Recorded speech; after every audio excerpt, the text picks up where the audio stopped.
اس کے بعد میں دعوت دیتی ہوں سائرہ محمد غوث کو، جن کی تقریر کا عنوان ہے نماز کی اہمیت و فضیلت، اور یہ صف الاول کی طالبہ ہے۔ یہ چھوٹی طالبہ آپ کو چھوٹے چھوٹے الفاظ میں ایک خوبصورت تحریر کو ایک خوبصورت تقریر کے انداز میں آپ کو سنائیں گے۔ کسی نے کیا خوب کہا، یہ چھوٹی چھوٹی عبادت بڑا صلہ دے گی، یہ چھوٹی چھوٹی عبادت بڑا صلہ دے گی، گلاب کی طرح تیرا چہرہ کھلا دے گی۔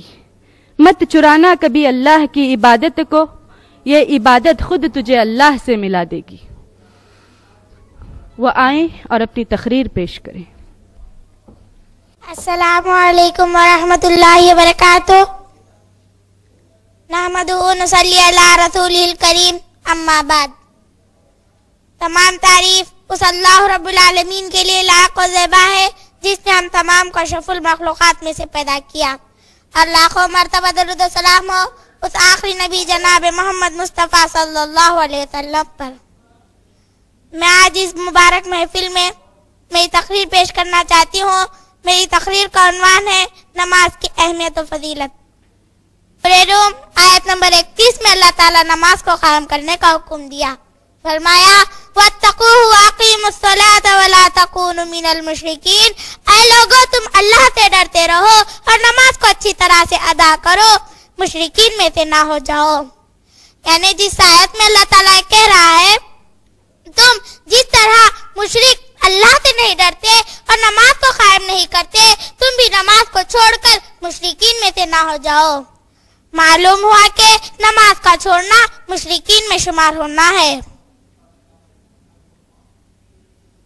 اللہ تعالیٰ خود نبی کریم صلی اللہ علیہ وسلم کو نماز کو قائم کرنے کا حکم دیتا ہے۔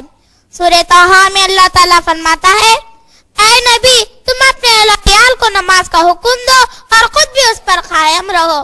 جب یہ آیت نازل ہوئی تو نبی کریم صلی اللہ علیہ وسلم فوراً اٹھ کر حضرت علی کے دروازے پر تشریف لے گئے اور فرمایا اے لوگو، تم نماز کو ادا کرو، اللہ تعالیٰ تم پر رحم فرمائے۔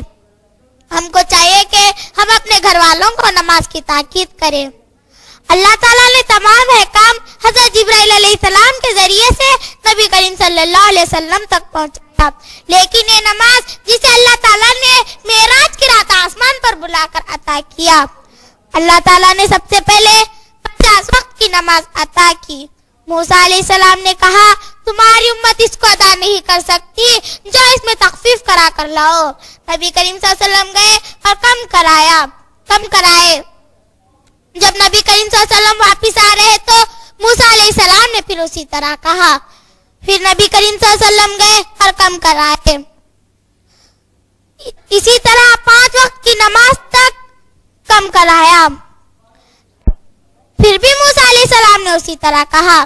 نبی کریم صلی اللہ علیہ وسلم نے فرمایا اب مجھے اللہ کے پاس جانے سے شرم آ رہی ہے، لہذا 5 وقت کی نماز پڑھنے سے 50 وقت کی نماز پڑھنے کے برابر ہے۔ اللہ تعالیٰ اپنے بندوں پر کتنا بڑا احسان کیا ہے، پھر بھی اس سے غافل ہوتے جا رہے ہیں۔ ہر نماز کی پابندی کرنا ضروری ہے، لیکن ان 2 نمازوں کی مزید فضیلت بتائی گئی ہے تاکہ اس کو سستی سے نہ چھوڑے۔ فجر کا وقت ایسا ہوتا ہے جس سے انسان کو اپنے بستر سے الگ ہونے سے سستی ہوتی ہے، اور عصر کا وقت ایسا ہوتا ہے جس سے انسان اپنے کاروباری میں مصروف ہوتا ہے۔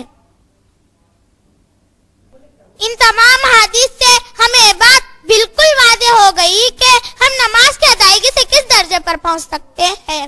نمازوں میں بھی غفلت برت رہے ہیں، مسجدیں تو بنا لی لیکن نماز پڑھنے والے بہت کم ہو گئے ہیں۔ بڑی افسوس کی بات ہے۔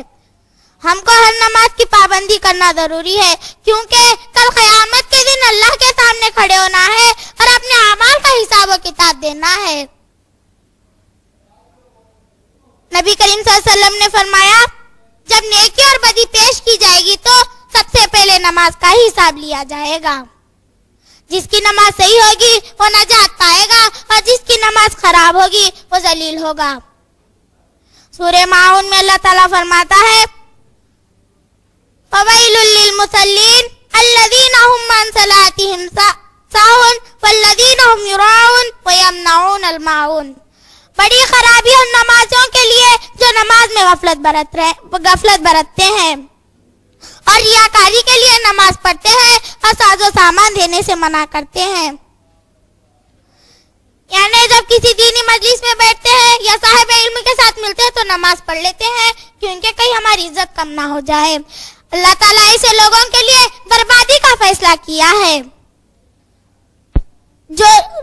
جو لوگ نماز کی پابندی نہیں کرتے اللہ تعالیٰ ان کا نقشہ قرآن مجید میں کھینچا ہے. فرمایا فی جنات یتساءلون عن المجرمین ما سلککم فی سقر قالوا لم نکو من المصلین ولم نکو نطعم المسکین. جنتی لوگ جہنمیوں سے پوچھیں گے اے جہنمی لوگ تمہیں دوزخ میں کس چیز نے ڈال دیا؟ جہنمی لوگ کہیں گے ہم نماز پڑھنے والوں میں سے نہ تھے اور مسکین کو کھانا نہیں کھلاتے تھے. معلوم ہوا کہ نماز کا چھوڑنا اور مسکین کو کھانا نہ کھلانا باعث جہنم ہے. نبی کریم صلی اللہ علیہ وسلم نے فرمایا سب سے بدترین چور وہ ہے جو نماز میں چوری کرتا ہے. صحابہ نے عرض کیا اے اللہ کے رسول نماز میں چوری کرنا کیا ہے؟ نبی کریم صلی اللہ علیہ وسلم نے فرمایا جو شخص رکوع اور سجدہ پورا نہیں کرتا وہ اللہ کے نزدیک سب سے بڑا چور ہے. آخر میں اللہ تعالیٰ سے دعا کرتی ہوں کہ اللہ تعالیٰ ہم تمام کو نماز کی پابندی کرنے والا بنائے. آمین ثم